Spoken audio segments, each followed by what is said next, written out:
नमस्कार, SBT news में आपका स्वागत है और पेश है इस वक्त राजस्थान की बड़ी खबरें। हाईकोर्ट ने एक मामले में पुलिसकर्मी को राहत देते हुए परिनिंदा आदेश को पदोन्नति प्रक्रिया में बाधक नहीं बनाने के लिए कहा है और साथ ही राज्य सरकार सहित डीजीपी व एसपी से जवाब मांगा है। जस्टिस एसपी शर्मा ने यह अंतरिम निर्देश सुरेंद्र सिंह की याचिका पर दिया।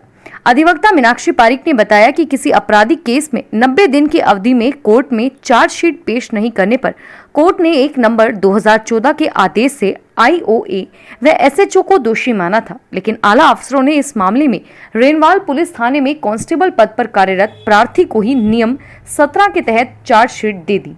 प्रार्थी ने पुलिस विभाग में अपील दायर कर चुनौती दी तो उसे परिनिंदा का दंड दिया। बाड़मेर जिले में कल्याणपुर थाना अंतर्गत डोली गांव के पास होटल के बाहर खड़े केमिकल से भरे टैंकर में बुधवार देर रात भीषण आग लग गई और पास खड़ी बोलेरो पिकअप भी चपेट में आकर खाक हो गई। जोधपुर बाड़मेर रोड पर लंबा जाम लग गया और जोधपुर की 3 दमकलों ने आग पर काबू पाया। झंवर थानाधिकारी परमेश्वरी ने बताया कि बाड़मेर में डोली स्थित एक होटल के पास खड़े केमिकल से भरे ट्रेलर में देर रात आग लग गई और पास ही खड़ी बोलेरो पिकअप भी चपेट में आ गई। दोनों वाहन लपटों से घिर गए और लपटें आसमान छूने लगी। लपटों ने पास ही में होटल के टीन शेड को भी चपेट में ले लिया, लेकिन होटल बच गया। बार काउंसिल ऑफ राजस्थान ने राज्य सरकार से कोरोना प्रभावित वकीलों के लिए 100 करोड़ रुपए का आर्थिक पैकेज मांगा है। BCR chairman S Shahid Hasan ने सीएम अशोक गहलोत को पत्र लिखकर कहा कि बीसीआर में 90,000 से ज्यादा वकील पंजीकृत हैं। कोरोना के चलते अभी तक 15 वकीलों की मौत हो गई है और आर्थिक तंगी के कारण 3 वकीलों ने आत्महत्या कर ली। बीसीआर ने अपने सीमित संसाधनों से 8,000 वकीलों को करीब 4 करोड़ रुपए की मदद की है। राजस्थान कांग्रेस में पिछले 2.25 माह से केवल प्रदेशाध्यक्ष ही एकमात्र पदाधिकारी है। प्रदेशाध्यक्ष गोविंद सिंह डोटासरा को छोड़ राजस्थान कांग्रेस में एक भी पदाधिकारी की नियुक्ति नहीं हुई है। पिछले 2.25 महीने से केवल अकेले प्रदेशाध्यक्ष के भरोसे पार्टी संगठन चल रहा है।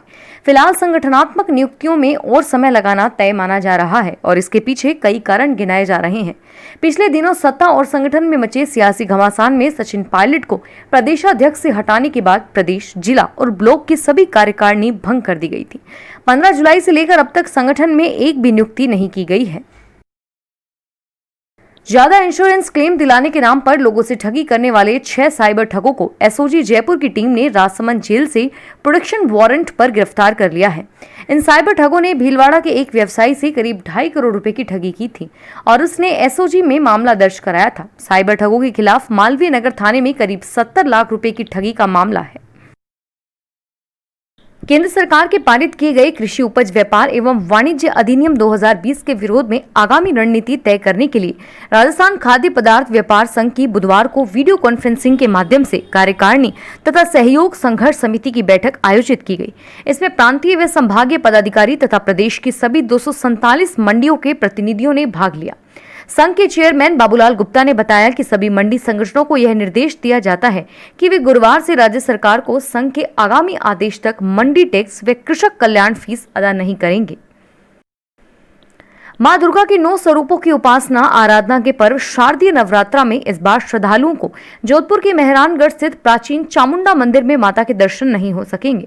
मेहरानगढ़ म्यूजियम ट्रस्ट के निदेशक करणी सिंह जसोल ने बताया कि 31 अक्टूबर तक राज्य में धारा 144 लागू होने के कारण मंदिर दर्शनार्थियों के लिए बंद रहेगा। कोविड-19 के मद्देनजर रेलवे की ओर से माल ढुलाई के साथ साथ पार्सल ढुलाई पर भी जोर दिया जा रहा है। समय से पार्सल का परिवहन हो, इसलिए रेलवे ने व्यापारियों के लिए नई सुविधा चालू की है और इसके तहत व्यापारी अपना माल भेजने के लिए यात्री गाड़ियों के एसएलआर और पार्सल एक्सप्रेस गाड़ियों में उपलब्ध स्थान को कुछ राशि देकर एडवांस में बुक कर सकते हैं।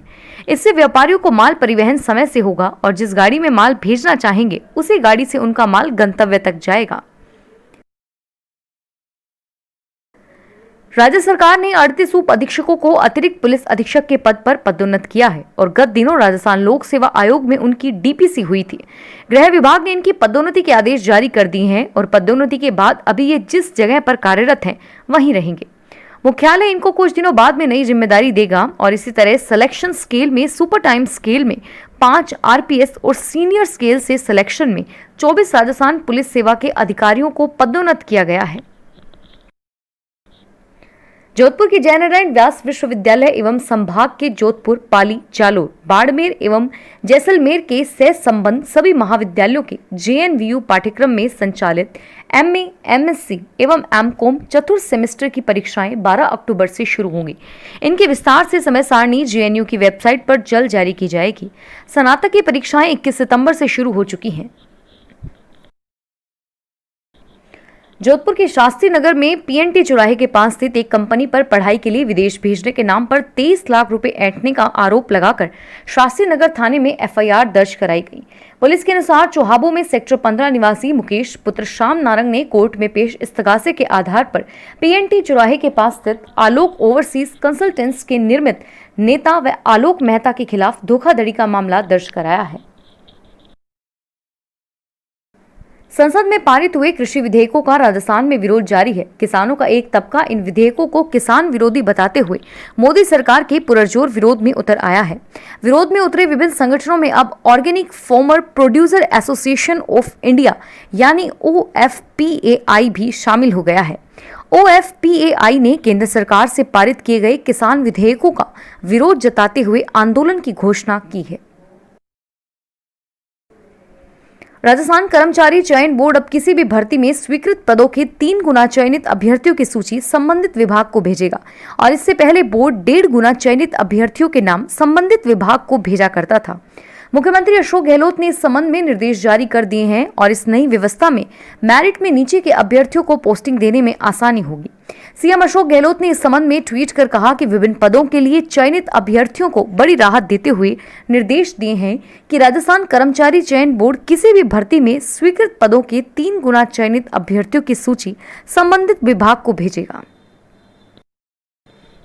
जोधपुर के प्रतापनगर थाना पुलिस ने सोंथला में गजानंद कॉलोनी में मकान के बाहर खड़ी मोटरसाइकिल चोरी करने के मामले में सीसीटीवी फुटेज के आधार पर एक आरोपी को गिरफ्तार कर बुधवार को न्यायिक अभिरक्षा में भेजा। चोरी की मोटरसाइकिल भी बरामद की गई है एवं युवक की पहचान कॉलोनी में रहने वाले सालूराम के रूप में हुई है।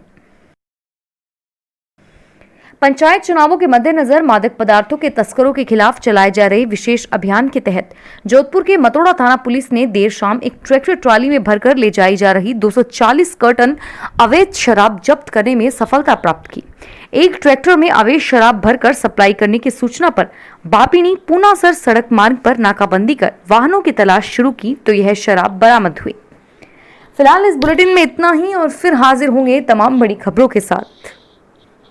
SBT न्यूज के वीडियो देखने के लिए हमारे चैनल को सब्सक्राइब करें और नोटिफिकेशन पाने के लिए बेल आइकन पर क्लिक करें। धन्यवाद।